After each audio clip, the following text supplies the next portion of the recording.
नमस्कार। Himalayan digital media पर आपका स्वागत है। आज हम आपको रूबरू करवाने जा रहे हैं एक खास शख्सियत रोहिताश जी से। रोहिताश जी, हिमालयन डिजिटल मीडिया पर आपका बहुत बहुत स्वागत है। दर्शकों, रोहिताश जी शिमला ही नहीं अपितु हिमाचल प्रदेश के लिए एक जाना पहचाना नाम है। रोहिताश जी गौ सेवा, देश सेवा, समाज सेवा, प्रभु श्री राम जी की सेवा के लिए जाने जाते हैं। श्री राम जन्मभूमि आंदोलन में आप काफ़ी सक्रिय रहे। जब रथ यात्रा निकली उसमें आपका योगदान रहा। जितनी कलश यात्राएं निकली उसमें आपने सक्रियता दिखाई।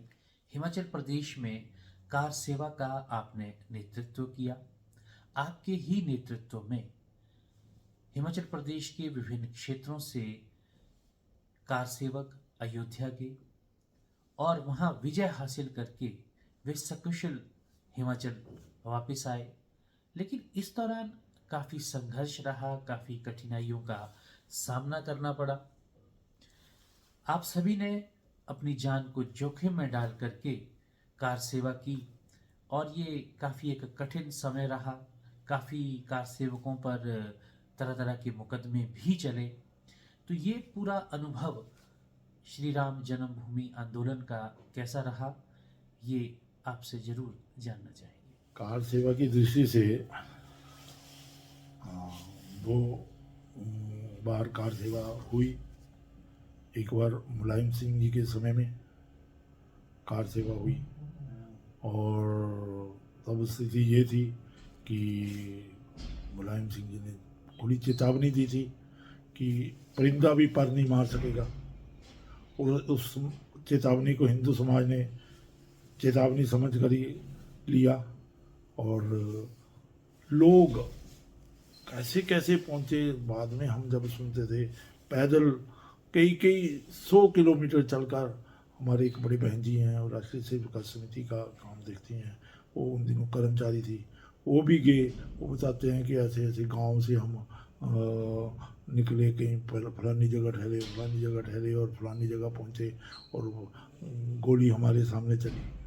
तो उसी समय में जब ये संगठन की दृष्टि से कार्यक्रम हुआ तो संगठन से आदेश हुआ, और आदेश क्या था? स्पष्ट था कि अपनी टीम बनाओ, कार सेवक तैयार करो और उनसे शायद 400 रुपया था शायद उनका शुल्क, जैसा था, उनसे शुल्क लो और आने जाने का खर्चा दो, करो, लो और उनको तैयार करो। तो उसमें मैंने लगभग 34-35 कार्यकर्ता तैयार किए। एक और ग्रुप भी था गणेश जी के नेतृत्व में, तो मैंने 34-35 कार्यकर्ता अपने लक्कड़ बाजार और संजौली साइड से तैयार किए। उसमें कोई 2-3 कार्यकर्ता ऐसे थे कि जो शुल्क नहीं दे सकते थे, उसका फिर विश्व हिंदू परिषद ने खर्चा दिया और हमारा मतलब कि कार सेवा में जाने का कार्यक्रम बना। बड़ी अच्छी शिमला में विदाई की, सनातन धर्म सभा में विदाई की गई और बाहर शोभा यात्रा से निकाली। वहाँ से हम बस से कालका से हम ट्रेन से, मुझे ध्यान नहीं उस वक्त कहाँ की टिकट थी, पर ट्रेन से जा रहे थे, सभी कार्यकर्ता थे। और ट्रेन शायद दिल्ली में बदली थी या ऐसा था कुछ। हाँ, दिल्ली से हमने ट्रेन ली। तो वो मुझे ध्यान है कि बड़ी पुरानी टाइप की ट्रेन थी, उसमें बेंच जैसे लगे हुए थे, लंबे लंबे कोई 8-8 10-10 फुट के बेंच लगे हुए थे, और उसमें हम ट्रैवल कर रहे थे। उसी में भीड़ ज़्यादा होती थी, उसी में ज़्यादा ट्रैवल करना था, परंतु बड़ी सीधी इंस्ट्रक्शन थी कि कहीं, क्योंकि कार्यकर्ताओं को तैयार किया था और उसमें कुछ छोटी उम्र के कार्यकर्ता भी थे, तो अलग नहीं होना है, इकट्ठे रहना है आपने। कोई ऐसा नहीं हो कि कोई एक या दो बिखर जाए, क्योंकि उस वक्त खबरें भी बड़ी आ रही थी कि अत्याचार बड़े हो रहे हैं और घरों से हम बच्चों को लेकर आए हैं, साथी लेकर आए हैं, उनको घर पहुंचाना भी जिम्मेवारी थी। तो इसलिए ये डिसाइड किया था कि हम अलग नहीं होंगे, कहीं भी कुछ भी स्थिति होगी सभी इकट्ठे रहकर सहन करेंगे। तो हम दिल्ली से चले हुए थे, आराम से जा रहे थे, डिब्बे में अलग अलग जगह बैठे थे, कम से कम मेरे ख्याल 100-125 लोग बैठे होंगे उसमें। खुला डब्बा था और उसमें अलग अलग बिखर कर हम लोग बैठे हुए थे, दो कहीं चार कहीं, और इस तरह कोई ताश खेल रहे हैं, कुछ कर रहे हैं, बातें इधर उधर की कर रहे हैं।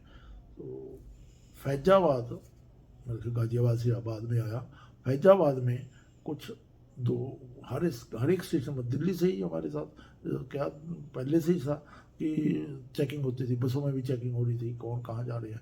तो वहाँ तो पुलिस वालों ने हमारे दो कार्यकर्ताओं को उतरने को बोल दिया।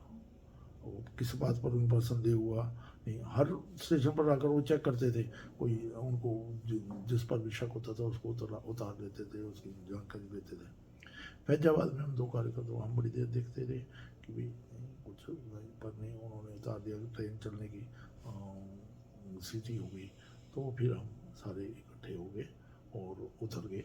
और वहाँ हमने एक ही नारा रखा हुआ था ताकि लोगों को पता भी लगे, और नारा था भाई मंदिर वहीं बनाएंगे।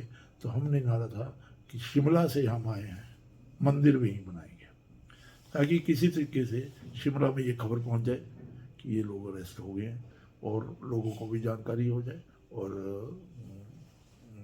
मतलब कि मंदिर के लिए जा रहे हैं, कार सेवक हैं, ये जानकारी सबको हो जाए। तो वहाँ बड़ी देर वहाँ उन्होंने पकड़ कर रखा, और फिर वो हमें गाड़ियों में भरकर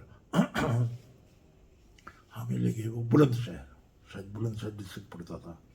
और बुलंदशहर में वो पुलिस स्टेशन में जाकर बैठा दिया 9 साढ़े 9 बजे। धूप थी, बाहर बैठ गए, कोई जगह नहीं बैठने को, कुछ नहीं, इधर उधर बिखर गए, कोई पूछने वाला नहीं, कोई कुछ करने वाला नहीं। परंतु अब ये है कि भाई गिरफ्तार हुए हैं, तो उन्होंने मतलब कि हमने जाना नहीं है कहीं भी, सबको बोल दिया कि कहीं नहीं जाना, बस यहीं बैठे रहना। अब जब उन्होंने देखा, वो चाह रहे थे कि हम इधर उधर हो जाए, पर नहीं हुए, तो उन्होंने फिर हमारी लिस्ट बनानी शुरू की। लिस्ट बनाकर वो पुलिस स्टेशन में बड़ा टाइम लग गया, उसमें 1:30-2 बज गए इस सारे में, और कोर्ट में ले गए। कोर्ट में वो मुस्लिम जज था, जी मुस्लिम जज था, तो वो तो फिर और भी ज़्यादा वो मतलब कि स्वाभाविक रूप से वो नाराज था, और उसने सबकी जमानतें, अब जमानत कौन लेगा, हमारे को तो जानने वाला कोई नहीं, हमें ही कहा कि एक दूसरे की जमानत लो। सबका रिकॉर्ड, कोई मन में इंटेंशन भी गलत नहीं थी, अधिकतम ने सही एड्रेस लिखा है अपने, और सब एक दूसरे की जमानत लेकर नहीं, ये जमानत की बात की तो बात है, पर उसने अरेस्ट करने के ऑर्डर दे दिए हमें, जमानत की नहीं, अरेस्ट करने के ऑर्डर दिए, और अरेस्ट करके हमें पुलिस स्टेशन दिए। 2-2:30 बज गए, और कोई पूछ नहीं रहा हमको, कोई चाय वाय नहीं पी हमने, कुछ लोग कह रहे बाहर जाकर, हम मना कर रहे। तो फिर हमने वहाँ नारेबाजी शुरू की, और भाई हमें चाय वाय का इंतजाम करो, खाने पीने। तो फिर वो कुछ सक्रिय हुए, और उन्होंने बसें मंगवाई, और हमें कि चलो जी आपको वहाँ जाकर खाना मिलेगा,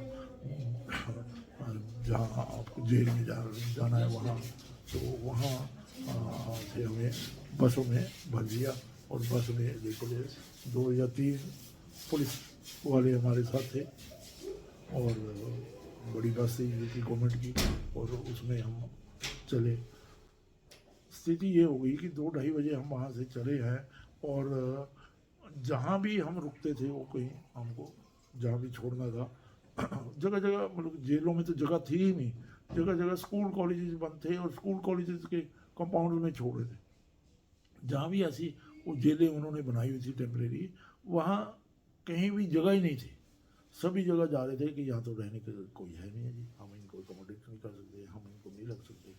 और इस तरीके से फिर रास्ते में हमें बड़ा भूख भी लगी, फिर हमने शोर शराबा शुरू कर दिया, बस के आगे खड़े हो गए कि हमें खाना खिलाओ पहले। तो फिर वो एक बड़ा स्टेशन था, मुझे उसका नाम ध्यान नहीं आ रहा है, वहाँ उन्होंने एक ढाबे पर रोका, और वहीं से बाद में पता लगा कि भाजपा के लोगों को लेकर आए कि भाई इनको खाना खिलाओ, हमारे पास तो फंड्स है नहीं। खाना वाना खाया, वहाँ नहाना धोना किया, सड़क के किनारे जो ढाबे होते थे, वो पंप वगैरह लगे होते थे, ड्राइवर वगैरह और लोग यात्री वगैरह नहाते धोते थे वहीं, तो वहाँ नहाना धोना किया। 3-4 बज गए, और उसके बाद फिर खाना वाना खाकर चले। तो शाम का अंधेरा हो गया था, सर्दियों के दिन थे, अंधेरा हो गया था और जगह कहीं नहीं मिल रही थी। लास्ट में वो हमें अयोध्या से पहले रामपुर मनिहारा में ले गए। तो देखा एक बड़ा भारी कंपाउंड है, चारों तरफ कॉलेज, प्राइवेट कॉलेज है वो, चारों तरफ सिंगल स्टोरी या डबल स्टोरी, चारों तरफ कमरे बने हुए हैं, बिल्डिंग है, और उसमें ले गए। अब हालत ये हो गई थी कि पुलिस वाले भी परेशान हो गए थे, कहीं जगह नहीं मिल रही है। बस वाला भी परेशान, सवेरे से चला हुआ है सरकारी काम में, और हम भी परेशान, थके हुए हैं पिछले दिन की यात्रा से। और तो वहाँ उन्होंने कहा भी कि मैंने, और हम भी परेशान थे, तो हमने वहाँ उनको कहा जी आप जाओ, हम कर लेंगे यहाँ। वो भागे वहाँ से, और वहाँ से हमने उसमें कंपाउंड में चक्कर लगाना शुरू किया। वहाँ नारेबाजी चल रही है, और भी लोग कार सेवक देख रहे हैं, कम से कम मेरे ख्याल 1000-1500 कार सेवक होंगे वहाँ, और देख रहे हैं हम भी शिमला से आए हैं, लगा पता लग जाए तो कहाँ के लोग हैं। और नारेबाजी करते हुए कंपाउंड का राउंड लगाया। कंपाउंड के राउंड लगाते लगाते एक जगह हमने एक कमरे में देखा, उसमें स्टोर टाइप था, दरियाँ पड़ी हुई थी, बाल्टियाँ पड़ी हुई थी, कुछ और ऐसा सामान जो ज़रूरी था, मतलब खाना वाना के लिए राशन शायद था। और मैंने कहा भाई इस कमरे में कब्जा करो, सब इंतजाम है यहाँ, और हम उसमें बैठ गए। जब बैठ गए उसमें, तो फिर अब आया जेलर, और कि भाई ये तो ये है, आप कहीं और को, मैं हम कहाँ जाएँ बताओ, और ये तो तुम्हारी जिम्मेवारी है। तो बाद में उसने एक कमरे में हमारा इंतज़ाम किया। अब लोग ज़्यादा थे, कमरा छोटा था। पहली रात तो हमने गुजारा किया, पर दूसरी रात करना मुश्किल हो रहा था, और हम देख रहे थे कि और के पास बड़ी खुली अकोमोडेशन है। तो फिर दूसरे दिन हमने जेलर को बुलाया, भाई देखो यहाँ गुजारा नहीं हो रहा है, आप हमारा ठीक व्यवस्था करो। तो जेलर के है ही नहीं मेरे पास, मैं कहाँ से करूँ, उसके पास भी कोई सुविधाएं नहीं है।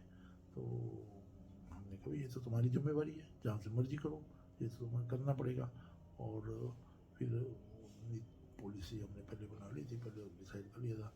उठकर एक कार्यकर्ता को इशारा किया, उसने दरवाज़ा बंद किया, और हमने तुम्हारा गिराव कर दिया, अब तो तुमको तब तक नहीं जाने देंगे जब तक हमारी जेलर पर कोई असर नहीं पड़ा। कहता कर लो गिराव, मैं जब कर ही नहीं सकता, है ही नहीं मेरे पास कोई साधन। उसके बाद जब काफ़ी टाइम लग गया और देखा कि ये तो टस से मस नहीं हो रहा है, तो एक दो कार्यकर्ता को मैंने कहा देखो कोयला बाहर से ढूंढ कर लाए हो, और मैंने कहा घसो इसको, इसमें तेल लगाओ, और इसका मुंह काला करके हम सारे कॉलेज में कंपाउंड में घुमाएंगे। जेलर एक है, पुलिस वाले एक दो बाहर रहे होंगे, कोई और है नहीं है उसको कोई चिंता करने वाला उसके भी नहीं है। तो हमने जब तो कोयला घसाना शुरू किया, पहले तो उस पर कोई असर नहीं हुआ, फिर वो कोयला मैंने अपने हाथों में लगाया, और मैंने कहा लगाओ तेल इस पर। जब मैं उसकी तरफ बढ़ा था, कहता अच्छा करता मैं। उसके बाद हमें उसने हमें 2 कमरे करवाए, और दरियाँ वरियाँ सब सोने को, चादरें सब दी, और शायद गद्दे भी दिए। उसके बाद 20-25 दिन हम रहे।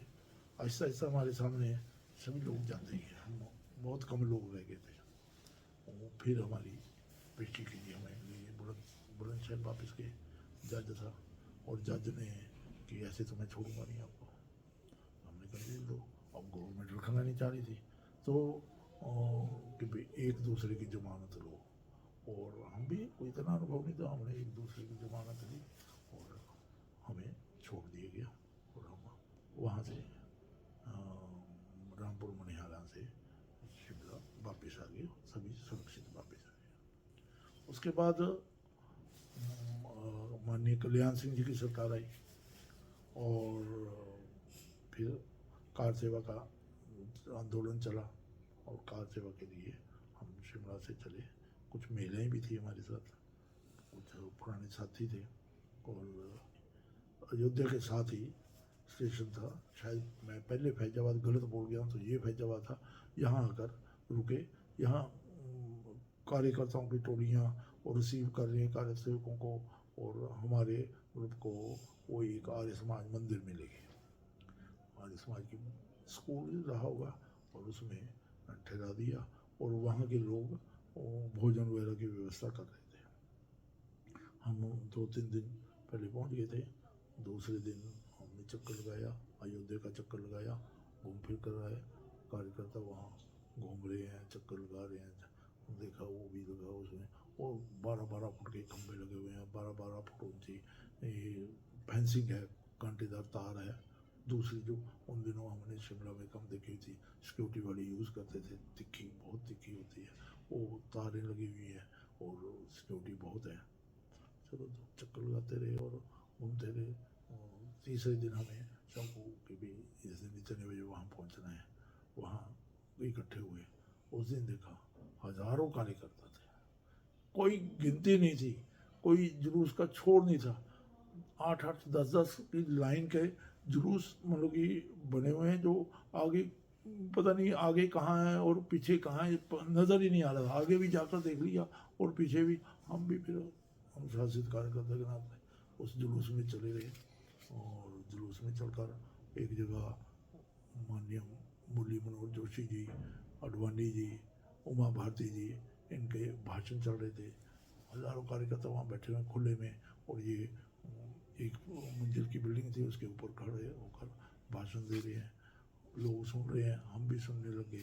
थोड़ी देर बाद हमें कहा गया कि नहीं, उससे पहले जुलूस में हमें लेकर जाकर उन्होंने एक जगह कहा कि ये ऊपर सृष्टि माता का मंदिर है, सृष्टि माता की पूजा करके आओ। तो ऐसे बांसों से बनाया हुआ, कम से कम मेरा ख्याल रहा होगा वो 50-60 फुट ऊंचा, और बांसों का ही पुल बनाया हुआ। उस पर एक साइड से लोग जा रहे हैं, कम से कम 6 फुट चौड़ा था। एक साइड से लोग जा रहे हैं ऊपर कि जी वहाँ पूजा अर्चना करके आओ। पूजा अर्चना की, पर फिर जब चारों तरफ नज़र दौड़ाई तो सामने वो गुम्बद बिल्कुल साफ था। गुम्बद सामने नजर, नीचे से तो वो ऊंचा था तो पूरा नजर नहीं आता था।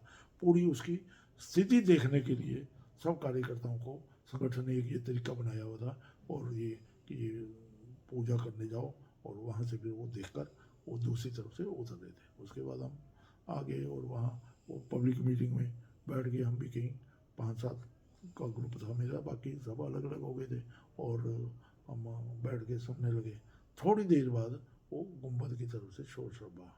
जब हमने ऊपर से देखा तो चारों तरफ वो बड़े बड़े पोल लगे हुए, फेंसिंग है, कांटेदार तार है। तो यही सोच रहे थे, उस दिन बुलाया हुआ था कि कार सेवा के लिए आना है, आज कार सेवा करनी है। तो जब वो शोर शराबा उधर हुआ तो लोग देखने लगे, हम भी देखे, कुछ अंदाजा लगा कि भाई उधर शुरू हो गया काम। तो मैं, मेरे साथ एक शिमला का एक कार्यकर्ता है असीम आलूवालिया, और एक संजोली के कार्यकर्ता जो मैं नाम बोल रहा हूँ, और उनकी मृत्यु हो गई, उनके साथ एक और कार्यकर्ता था। हम 4 उठे और उस तरफ वो है तो देखा वहाँ वो जो फेंसिंग की हुई थी उसमें से बीच में से कुछ खंबे टेढ़े मेढ़े हो गए थे, उखड़ गए थे। वो सब कांटेदार तारों से ऊपर नीचे होकर नीचे हो गई थी वो, उसमें से ऊपर नीचे होकर लोग निकले थे और गुम्बद पर चढ़े हुए थे। सैकड़ों लोग गुम्बद पर थे और नारेबाजी कर रहे थे, तोड़ रहे थे। और हम जब अयोध्या की तरफ आए थे इस कार्यक्रम के लिए, तो हमने देखा था कि बहुत से लोग चले हुए हैं ऑटो में, और किसी के पास जुबले भी हैं, किसी के पास कुछ और चीज़ें भी हैं, तो वो चले हुए हमने देखे थे। और वहाँ देखा तो कोई जबलों से तोड़ रहा है, कोई हथौड़ों से तोड़, बड़े बड़े हथौड़े रखे हुए हैं, कुछ और कैसे भी तोड़ रहे हैं। तो हमें भी चढ़ गए, हम भी वो बीच में से निकला, जुबले पता नहीं थे तब, बीच में से निकले तो हम चारों कार्यकर्ता ऊपर चढ़ गए, और वो हथौड़े मारे जा रहे हैं, ईंटें तोड़ी जा रहे हैं, दूसरे तो उठाई जा रहे हैं ईंटें। हमने भी वहाँ से मतलब कि 5-4 मिनट काम किया, ज़्यादा नहीं हम कर पाए। 5-4 मिनट में 2-4 ईंटें इधर उधर फेंकी, और फिर शोर शराबा होने लग गया था। ये भी पता लग गया था कि गवर्नमेंट सस्पेंड कर दी है। तो मैंने साथियों को मैंने कभी अब चलो ये शुरू हो गया। काफ़ी मेरे ख्याल उसमें तो वो 70% गिर चुकी थी वो जो ढांचा था। तो हम वहाँ से उतर कर आए, मेरे हाथ में एक ईंट थी, ईंट लेकर हम आए। वहाँ से वापसी में हमें कोई ये नहीं मिला, और शायद 6-7 किलोमीटर हम पैदल आए। पैदल आकर हाँ वो फैजाबाद ही थी जगह, वहाँ चौक में मैं ऐसे ईंट लेकर तोड़ दी, जोर जोर से बोलने लगा और कार सेवकों ने तोड़ दिए, मशीन तोड़ दी, ख़त्म कर दी, नष्ट कर दी। तो ऐसे 5-4 मिनट बोल रहा था, चल भी रहे थे हमें, तो मुझे एक दुकानदार ने बुलाया, कहता जी अभी हमें ऐसा शोर शराबा ना करो, अभी एकदम CRP वगैरह हमने देख लिया था, सब जगह आ गई थी, तो बड़ा ये है। और ये सामने जो है, ये देखो ये मस्जिद है, और थोड़े दिन पहले भी यहाँ से गोलियाँ चलाई गई थी, तो आप लोगों ने तो चले जाना है, पर हमें यहीं रहना है, तो आप प्लीज़ ऐसा ना वातावरण ना खराब करिए, आप शांतिपूर्ण चले जाइए। हम आगे वहाँ मेरे ख्याल 4-5 बज गए थे, आकर अपने ठिकानों में सो गए था। बाहर चारों तरफ पुलिस ही पुलिस, और कर्फ्यू लग गया हुआ था, बिल्कुल सुनसान हो गया था। अंदर रात को बल्कि शायद खाने को भी हमें थोड़ा बहुत ही मिला, सबने मिल बांट कर खाया। दूसरे दिन भी अब कर्फ्यू लगा है, कोई आना जाना नहीं हो पा रहा है, तो दूसरे दिन काफ़ी देर हम देखते रहे, और उसके बाद फिर मैं निकला और एक बाहर जो ऑफिसर रहा होगा CRP का या कौन सी फोर्स थी वो, उसके पास गया। तो मैंने कहा हम लोग तो ऐसे ऐसे हैं, कार सेवक हैं, या तो आप लोग हमें अरेस्ट कर लीजिए या फिर हम जाना चाहते हैं। तो उसने पूरी डिटेल ली, और फिर वो उसने अपने सीनियर से बात की, और फिर कुछ घंटे बाद उसने बोला कि आप बिल्कुल साइलेंट तरीके से और लाइनों में सिंगल की लाइनों में रेलवे स्टेशन तक जा सकते हैं। सवारी तो कोई मिलने का सवाल नहीं था, वहाँ से 2-3 किलोमीटर रेलवे स्टेशन था, वहाँ रेलवे स्टेशन पहुँच गए बिल्कुल साइलेंटली। और वहाँ से ट्रेन चल रही थी, खाली चल रही थी ट्रेन, वहाँ से हमें पता कर लिया था कालका की ट्रेन लगी, और हम जिसमें बड़े बिल्कुल खाली डब्बा था, महिलाएं थी 5-7, सब ऊपर पड़ गई, लेट गए बर्थ में, क्योंकि काफ़ी लंबी जर्नी थी, सब ऊपर बर्थ में सो गए। और दूसरे दिन हम सवेरे कालका पहुंच गए। कालका में अब समस्या, रास्ते में किसी ने टिकट के लिए पूछा ना, हमने कहीं ली थी, तो रास्ते में कि अब यहाँ से बाहर कैसे निकलेंगे, डिसाइड हुआ चलो चलते हैं, देखा जाएगा। और उन दिनों एक हमारा गीत चलता था, संगठन का गीत था, राम का नाम लेकर जो मर जाएंगे वो अमर नाम दुनिया में कर जाएंगे। जब हम समूह में चलते थे तो ये गीत गाते हुए चलते थे, तो ऐसे वो गीत गाते हुए हम बाहर निकल गए। किसी ने नहीं हमें पूछा टिकट को चेक करने, किसी ने नहीं पूछा। हम वहाँ से बाहर आ गए। बाहर से आकर लोग कुछ कोई अलग अलग स्थानों पर चले गए, कोई चंडीगढ़ जाने का करके हुआ, हम शिमला वापस आ गए। तो इस तरीके से वो कार सेवा का अनुभव रहा। परंतु उसके बाद क्योंकि वहाँ की भाजपा सरकार ख़त्म हो गई थी, और फिर वहाँ से वो मुलायम सिंह की या कांग्रेस की सरकार, वो हमारे को सम्मन आने लगे पुलिस के थ्रू। अब सम्मन में वो कार सेवकों को हमने तैयार किया हुआ था, और वो सारे वो कहे कि ये क्या समस्या हो गई जी, अब वहाँ कौन जाएगा पेशी दिन भरने।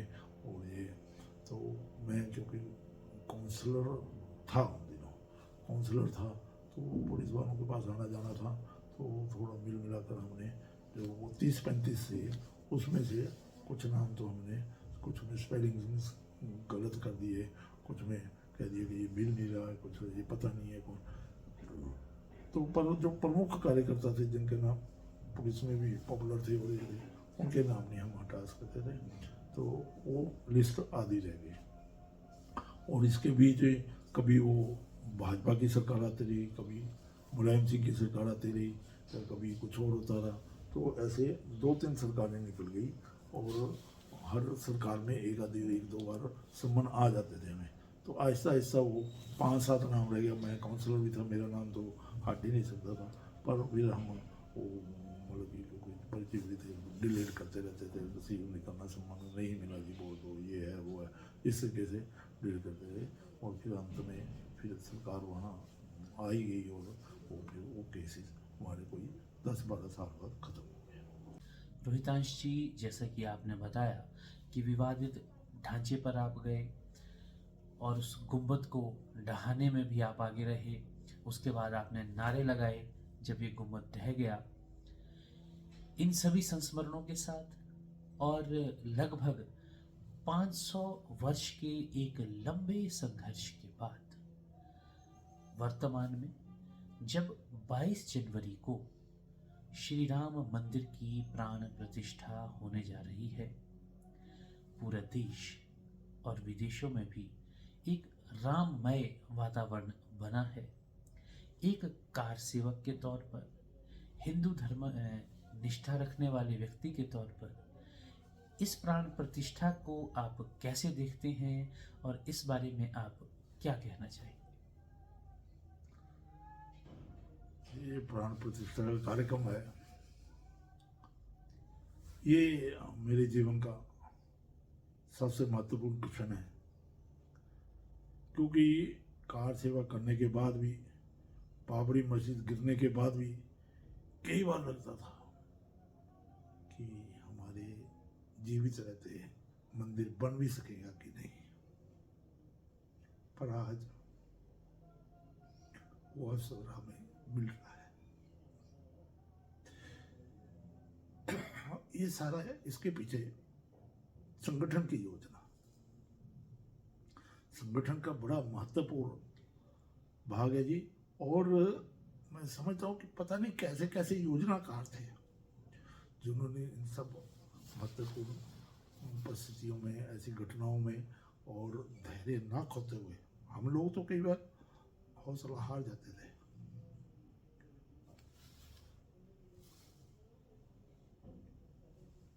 तो वो क्षण जो है, ये क्षण जीवन अमूल्य क्षण, हमने कभी विचार नहीं किया था कि जिसके लिए इतने बलिदान हुए, इतनी शक्ति लगी, हम वो क्षण देख सकेंगे। वो क्षण देख रहे हैं और हमारे सामने वो भवन तैयार हो गया है। 22 तारीख को मुहूर्त है, मुहूर्त में लोग जा रहे हैं। संगठन के तरफ से भी मुझे कम से कम 4-5 बार फ़ोन आया कि इतनी तारीख को हम लोगों ने यात्रा का कार्यक्रम बनाया है, आप चलना चाहेंगे। परंतु मेरा मन है कि मैं जब भी जाऊंगा परिवार सहित जाऊंगा। मैं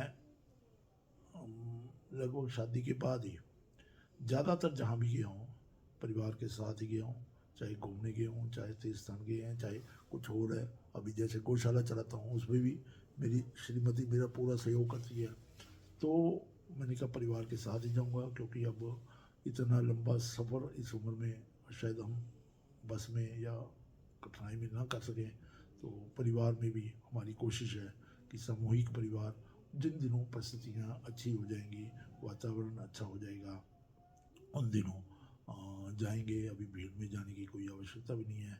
परंतु ये क्षण ये हिंदू समाज के लिए सबसे बड़ा क्षण है, सबसे बड़ा अवसर है।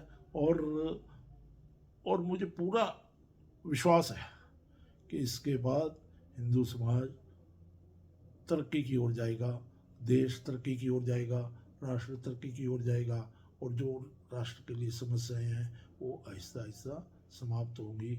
और इस सारे में मैं एक ये जरूर कहूँगा कि माननीय नरेंद्र मोदी जी का भी इसमें बहुत अच्छा सहयोग रहा। उनकी योजना के कारण भी ये सब कार्यक्रम सफल हो सका है। श्री राम मंदिर की प्राण प्रतिष्ठा के बारे में बोलते ही आप भावुक हो गए। आपने संघर्ष के दिनों को देखा है, आपने जिया है, आप प्रेरणा स्रोत रहे हैं कार सेवकों के। श्री राम जन्मभूमि आंदोलन में जुड़े हिमाचल प्रदेश के प्रत्येक व्यक्ति के आप प्रेरणा स्रोत हैं और आप सभी के लिए सम्माननीय हैं, आदरणीय हैं। आज आपकी जो भावनाएं हैं वो अश्रु के रूप में सामने आई है और आप बहुत ही सौभाग्यशाली हैं। हम सभी सौभाग्यशाली हैं कि आप लोगों ने जो संघर्ष किया और जिस श्री राम मंदिर के लिए आपने संघर्ष किया, आज उस भव्य श्री राम मंदिर का निर्माण हो रहा है, उसकी प्राण प्रतिष्ठा आपके सामने हो रही है। और जल्द ही आप चाहते हैं कि परिवार सहित आप श्री राम मंदिर जाएं और रामलला के दर्शन करें। आपने एक संदेश दिया कि श्री राम मंदिर के निर्माण के बाद इस देश में परिस्थितियां काफ़ी तेज़ी से बदलेगी। हम चारों ओर उत्थान की ओर बढ़ेंगे, प्रगति की ओर बढ़ेंगे, तरक्की करेगा देश। तो क्या हम रोहिताश जी ये माने कि ये श्री राम मंदिर से राष्ट्र मंदिर का निर्माण हो रहा है? मैं यही मेरा भी विचार है कि ये एक राष्ट्र मंदिर बन रहा है। इसकी प्रेरणा से सारे समाज में हम देख रहे हैं पिछले कुछ समय में ही हिंदू समाज में कितना जागरण आया है। हिंदू समाज से मतलब हमारा कोई सांप्रदायिक मतलब नहीं है। हिंदू समाज है, जो देश में समाज है वो सारा हिंदू समाज है। उसमें कोई जातियां अलग हो सकती हैं, ग्रुप अलग हो सकते हैं, परंतु मेरा तो यहाँ तक कहना है कि जिस तरीके से सभी जातियाँ, सिख है, जैन, जो बाकी धर्म है, वो संप्रदाय हैं, वो सब हिंदू समाज के अंग है। इसी तरीके से मुस्लिम समाज भी हिंदू समाज का ही अंग है। हिंदू का मतलब है राष्ट्रीयता। हम ये समझते हैं कोई पूजा पद्धति सबकी अलग अलग हो सकती है, पर जो राष्ट्रीयता है वो हमारा हिंदुत्व है, हिंदू है। तो वो सब समाज भी सब इकट्ठे हो रहे हैं और सब में जागरण आ रहा है, और जिनमें नहीं है वो ऐसा ऐसा आएगा। समाज उस की दिशा में चलने लग गया है, और मुझे लगता है कि अब वो ऐसा ऐसा गति पकड़ेगा। इस मंदिर के निर्माण से मुझे बहुत आशा है, और मैं बहुत इस आशापूर्ण नज़रों से इसको देख रहा हूँ कि ये हिंदू समाज के उत्थान का समय है, और हिंदू समाज फिर अपने उसी उन्नति और प्रगति के लक्ष्य पर पहुंचेगा। जैसा आपने कहा कि ये हिंदू समाज के उत्थान का क्षण है, यहीं से हिंदू समाज का उत्थान होगा, वो तरक्की की ओर बढ़ेगा, प्रगति की ओर बढ़ेगा। और आपने कहा कि हिंदू सिर्फ एक धर्म विशेष नहीं है, ये पूरे देश को जोड़ने वाली एक विचारधारा है हिंदुत्व की।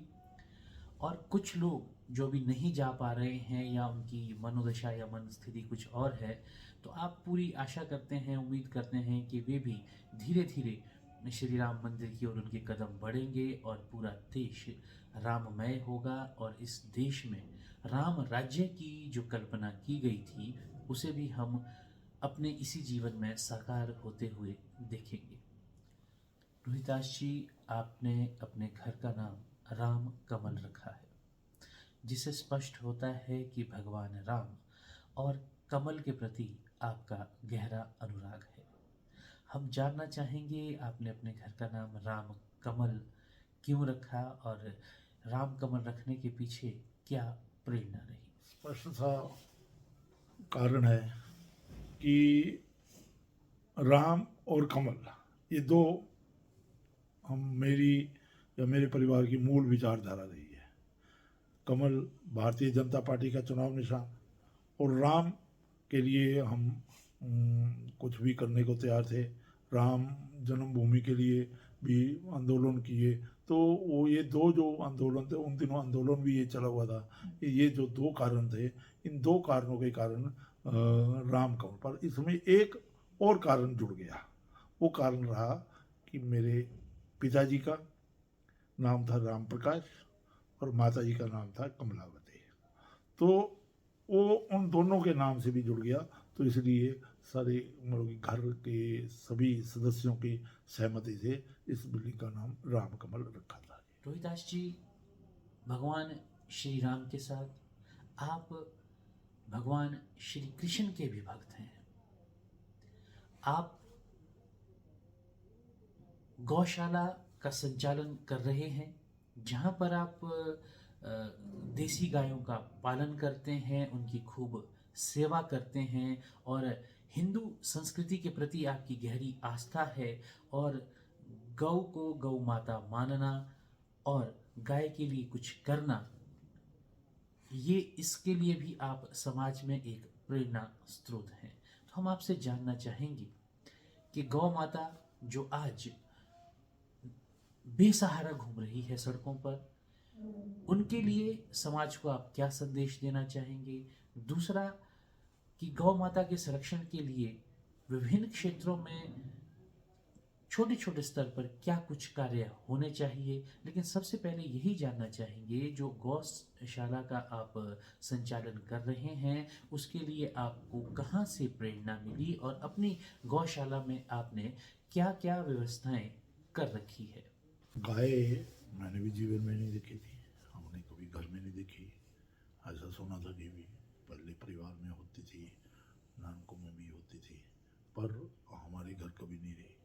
और मुझे नहीं लगता कि मैंने बचपन के अलावा, जब इतना दूध में मिलावट नहीं होती थी, बचपन के अलावा का सारी ज़िंदगी मेरा ख्याल हमने मिलावटी दूध ही पिया है, शुद्ध दूध तो हम पी नहीं पाए हैं।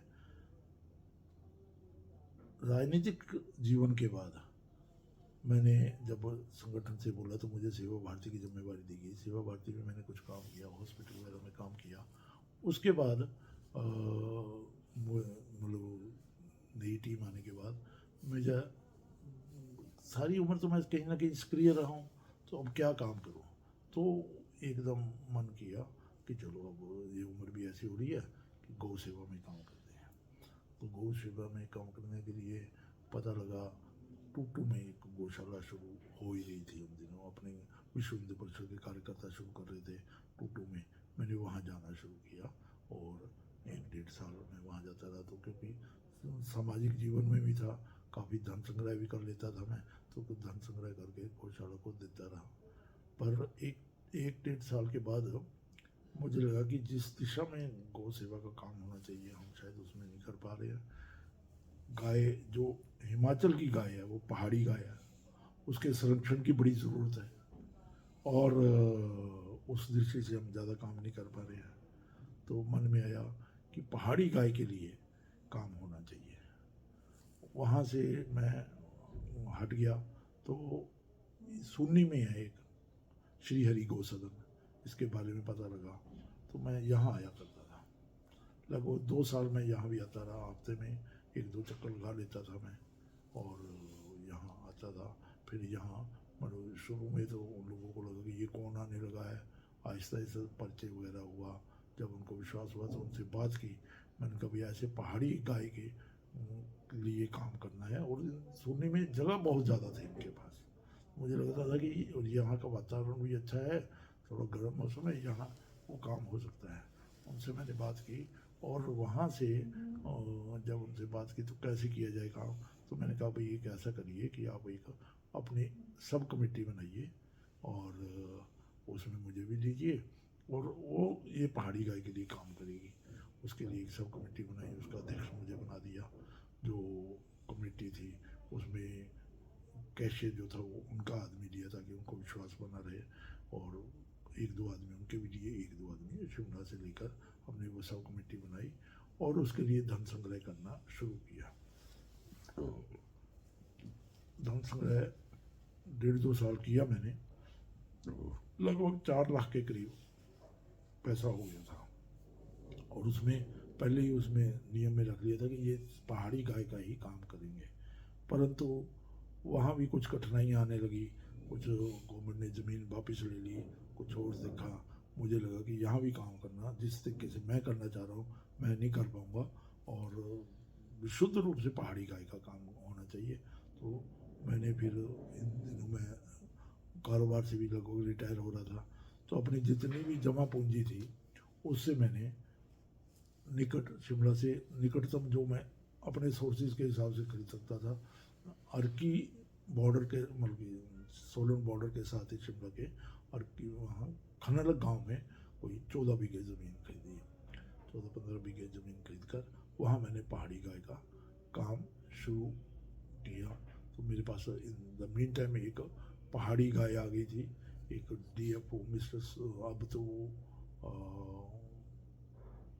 कंजर्वेटर है, मिस्टर सूद चेयरमैन भी है और उनसे वो उनको हम मिलकर आए थे हमीरपुर में। तो उन्होंने एक ये घटना हुई थी कि उन्होंने कहा भी मेरी ट्रांसफ़र हो गई है पोल्यूशन कंट्रोल बोर्ड में शिमला में, तो मैंने शिमला आना और उन्होंने अपनी गाय दिखाई, एक बहुत सुंदर गाय, पहाड़ी गाय शुद्ध, और उसके साथ बच्चे कि ये गाय और मैं चाहता हूँ वहीं रखूँ ताकि मैं इसके दर्शन कर सकूँ, तो कोई ऐसी जगह बताओ जहाँ मैं इसको दे दूँ। मेरी कोई मतलब एक्सपेक्टेशन इससे कुछ नहीं है, पर मैं जहाँ इसके दर्शन करता रहूँ। तो मेरे साथ ये टूटू गौशाला, इसी वजह से शायद भी मैं वहाँ से अलग हुआ था। टूटू गौशाला के अधिकारी भी थे और मेरे मुंह से निकल गया कि ठीक है, वहाँ गाय रखी है, आप भी रख दो, ये तो दूध देने वाली है, तो गौशाला को इनकम ही होगी। और ये बात ख़त्म हो गई। उनसे कुछ धन संग्रह भी किया। हम एक सेमिनार कर रहे थे गौ गौ माता पर, तो पालमपुर में। तो बाद में क्या हुआ कि जब वो आए तो वो शायद वो अध्यक्ष को वो बात चुभ गई थी कि ये रोहिताश ने बिना मेरे से सलाह किए कैसे बोल दिया कि इधर रख ले। उन्होंने वो गाय रखने से मना कर दिया। हालांकि कोई समस्या नहीं थी, गाय दूध दे रही थी, उससे आमदनी ही होनी थी, कोई वो अच्छी गाय थी। परंतु वो फिर मेरे पास आए, सूद थे तो जानते भी थे, तो उन्होंने कहा भाई अब तो ये गाय रखनी है, मैं तो ले आया हूँ। और मैंने कहा अच्छा मैं देखता हूँ कि कोई ना कोई किसी के घर रख देंगे। पर वो नेचुरली शिमला से घोड़ा चौकी से दूर रहते थे लोग, उनके गांव में बात की, जो एक ने मान भी लिया। पर उनका फिर उनका कहना था कि भी नहीं, मैं तो ऐसी जगह चाहता हूँ जहाँ मैं इसके आते जाते दर्शन कर सकूँ। टूटू मैंने इसलिए यहाँ की थी। अंत में ही वो मतलब कि सब ये देखा उन्होंने, वो गाय मेरे घर छोड़ दी। मेरे पास 5-7 बीघा ज़मीन है वहाँ, कि मेरे पास, हमारे घर कोई जानता नहीं था उस काम को, रखना नहीं चाहते नहीं थे। तो मैंने फिर फटाफट एक पत्थरों का शेड सा बनाया उसमें और रख दिया। फिर कोई गाय को दूने वाले आदमी ढूंढे, क्योंकि वो मिसिंग ने कहा भी इसके तो दूध है और थनों में दूध रुक गया तो दर्दें होंगी 2-3 दिन बाद। फिर कोई ढूंढा, फिर बल्कि वो हाथ नहीं लगाने दे रही थी। एक तो जो देसी गाय है वो नए लोगों को नहीं मानती है जल्दी। तो बाकी वैसे भी वो बाहर से आई थी, थकी हारी थी, और उसको बच्ची भी साथ थी, तो वो हाथ नहीं लगाने दे रही थी। दूध उसके इकट्ठा हो गया, वो सख्त होने लगे था। तो फिर कोई एक सिरमौरी ने मेरे यहाँ काम करता था, उसने उसका दूध निकाला, पता नहीं कैसे टांग टूंग बांध कर, और उसने उसका दूध निकाला। और उसके बाद मैंने एक लेडी देखी वहाँ, वो फिर आहिस्ता आहिस्ता उसको पुचकार कर फिर दूध लेने लगी। 1.5-2 साल रही, फिर वो 2 से 3 हो गई मेरे यहाँ। मुझे लगा कि भाई ये एक अच्छा मौका है और इसकी मैं पहाड़ी गाय की गौशाला चला लूँ, क्योंकि इसकी बजाय कि यहाँ तो ये इतने दिन ज़्यादा मैं रख नहीं सकूँगा। तो फिर मेरे रिटायर भी हो गया था, कुछ पैसा था जो अपनी जमा पूंजी थी, मैंने उसमें वो ज़मीन खरीदी श्रीमती के नाम पर, और वो फिर गौशाला के नाम लीज पर करवा दी, और गौशाला वहाँ पहाड़ी गाय की चलाई। तो इस तरीके से वो पहाड़ी गाय की गौशाला हुई। मन में बड़ा उत्साह था, काफ़ी कुछ कर लेंगे और इसको वाइबल भी बनाएंगे। परंतु और उसकी दृष्टि से मैंने आज बहुत से कैंप लगाए उस गांव में, 10 के करीब कैंप लगाए। हर एक वार्ड से एक एक टीम के 2 दिन का कैंप लगाता था, उनको भोजन की व्यवस्था करवाता था, उनका ठहरना खाने पीने की व्यवस्था करनी, और गाय के उत्पाद क्या बन सकते हैं, गौमूत्र से क्या बन सकता है, गोबर से क्या बन सकता है, और क्या क्या बन सकता है, वो गाय पालनी कैसे चाहिए, ये इसके लिए भी मैं बाहर से विद्वान लाकर उनको ट्रेनिंग देता था। परंतु in the mean time corona काल आ गया, वो सारा गड़बड़ हो गया, और मेरी भी उम्र ऐसी हो गई कि मैं अपने आप तो काम कर नहीं सकता था, और कर्मचारी कम मिलने शुरू हुए। कर्मचारियों पर ही मैं चल रहा था, 10 साल से मैं कर्मचारियों पर ही चल रहा हूँ। पर कर्मचारी उस दृष्टि से उस तरीके से काम नहीं कर रहे थे जिस तरीके से हम काम कर रहे थे। तो अब स्थिति ये है कि मेरे पास, और ये जो जी बीच में मैं जब गाय गौशाला चला रहा था तो बहुत से बच्चे बच्चियाँ हुई। मैं शुरू में एनिमल हस्बेंड्री से इंजेक्शन लेता था, तो एनिमल हस्बेंड्री से मैं किसी भी तरीके से, या 1-2 बार तो मैं करनाल से भी वो देसी गाय के इंजेक्शन लेकर आया, क्योंकि पहाड़ी बैल था नहीं और पहाड़ी बैल का इंजेक्शन मिलता भी नहीं था। तो देसी गाय के इंजेक्शन साहिवाल के मेरा था अनुभव, और शायद 1-2 वो राजस्थान की गाय के भी लगे उसमें इंजेक्शन, पर वो इतने ज़्यादा सफल नहीं हुए। साहिवाल मेरा देखा, तो जितनी जब गाय होती थी 1.5-2 साल की हो जाती थी, तो वो मैं किसी को दे देता था। तो ये दिखता था जरूर कि भी पालने वाला होना चाहिए। तो इन द मीन टाइम काफ़ी लोग जैविक खेती करने वाले, उनकी भी यहाँ भी डिमांड पड़ने लगी। तो ऐसे कोई 8-10 गाय मैंने बांटी हैं, और उसके बीच में फिर मुझे एक पहाड़ी बैल अच्छा मिल गया और मुझे लगा कि भाई इसका अनुभव अच्छा होना चाहिए, तो पहाड़ी बैल रखा मैंने। और उससे अभी मेरे पास 2 बच्चियाँ हैं, 2-3 बच्चू हुए थे। वो 3 साल से ज़्यादा फिर बैल रख नहीं सकते, तो वो भी मैंने 3 साल के लगभग उस बैल को यहाँ सुन्नी गौशाला में दिया है। और यहाँ भी मैंने देखा वो अभी काम कर रहा है, ठीक है। और अभी इस वक्त मेरे पास 8 गाय और बच्चू हैं। उसमें से 3 बच्चू हैं, 3 बच्चियाँ हैं और 2 गाय है। एक उसमें से बूढ़ी हो गई है पर अभी भी दूध दे रही है। वो जो पहाड़ी गाय है मैक्सिमम है, उससे 4 लीटर दूध लेता था। और मेरे पास एक जो पहले गाय थी उसकी मृत्यु हो गई थी, उस गाय से जो साहिवाल का इंजेक्शन लगा था, बहुत अच्छी गाय निकली है, वो 7 या 8 लीटर दे दी है। तो इसमें मेरा अनुभव ये है, मेरा एग्रीकल्चर वालों से भी कहना ये होता था कि वो साहिवाल गाय बांट रहे थे, पर ज़्यादातर मैंने देखा कि साहिवाल गाय गर्म इलाके से अलावा सफल नहीं हुई है। नालागढ़ ऊना वगैरह एरिया में तो वो सफल हुई है, पर ऊपर नहीं सफल हुई है। और अगर हुई है तो वही वो 4-5-6 किलो से ज़्यादा दूध नहीं देती थी। तो मैं उनको यही कहता था कि आप इसको क्रॉस करो साहिवाल से, फिर वो यहाँ इस एटमॉस्फेयर में डाल सकेगी और यहाँ इस वातावरण में वो सफल होगी। तो अभी मेरे पास ये 7-8 गाय है और कर्मचारी आजकल मुझे ज़्यादा मिलता नहीं है। मैं रोज़ या तीसरे दिन अप डाउन करता हूँ, क्योंकि कोरोना काल के बाद गौशाला, पहले तो गौशाला ही रहता था और गौशाला में बच्चे भी नहीं रहने देते, मुझे भी आदत पड़ गई है बच्चों के साथ रहने की। तो मैं जाता हूँ वहाँ 35-36 किलोमीटर रोज़ जाना और आना। तो या दूसरे तीसरे दिन दूध ले आता हूँ, वो दूध हमारे परिवार में लग जाता है। वो दूध 3 साल पहले, कोरोना काल से पहले तक, तो मैं 70 रुपये लीटर A2 मिल्क सर्टिफाइड करवाई थी मैंने अपनी सभी गाय। A2 सर्टिफिकेशन वो मैंने करवाई थी छत्तीसगढ़ से। वहाँ से सर्टिफिकेट मिला हुआ था, गाय की निशानियाँ वगैरह सब लिखी हुई थी, उसमें फ़ोटो लगी हुई थी। और वो A2 मिल्क के नाम से मैं दूध बेचता था। घी मैंने 2000 रुपये किलो तक भी बेचा है, पर अब कर्मचारियों की समस्या, अपने आप काम ना करने की समस्या, और तो कम काम कर दिया है। दूध अपने 2-3 परिवारों के लायक होता है, वो हम आपस में बांट लेते हैं। वो दूध आज भी मैं जाकर लेकर आता हूँ वहाँ से, वो आज भी मैं उसको 70 रुपये लीटर के हिसाब से गौशाला में पैसे डालता हूँ।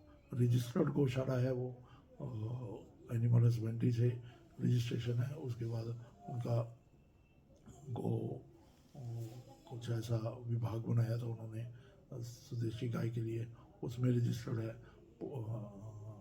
अपना इनकम टैक्स में वो मैंने उस संस्था का नाम रखा था, गौशाला का नाम तो रखा था कल्याणी गौशाला, और संस्था का नाम रखा था राम कमल चैरिटेबल एंड रिलीजियस ट्रस्ट। उस वो रजिस्टर्ड है, ट्रस्ट भी रजिस्टर्ड है। ऐसे वो 4-5 जगह रजिस्टर्ड है। पर जितने देर में काम कर पा रहा हूँ, समस्या यही आ रही है कि अपने हाथ से कभी किया नहीं है, कर्मचारी नहीं मिल रहे हैं, और अब आर्थिक दृष्टि से भी हम उतने मजबूत नहीं रह गए हैं। तो पर यह है कि जब तक चलता मैं वो चलाऊँगा, और भगवान से रोज़ प्रार्थना करता हूँ कि ये मेरी गौशाला चलती रहे।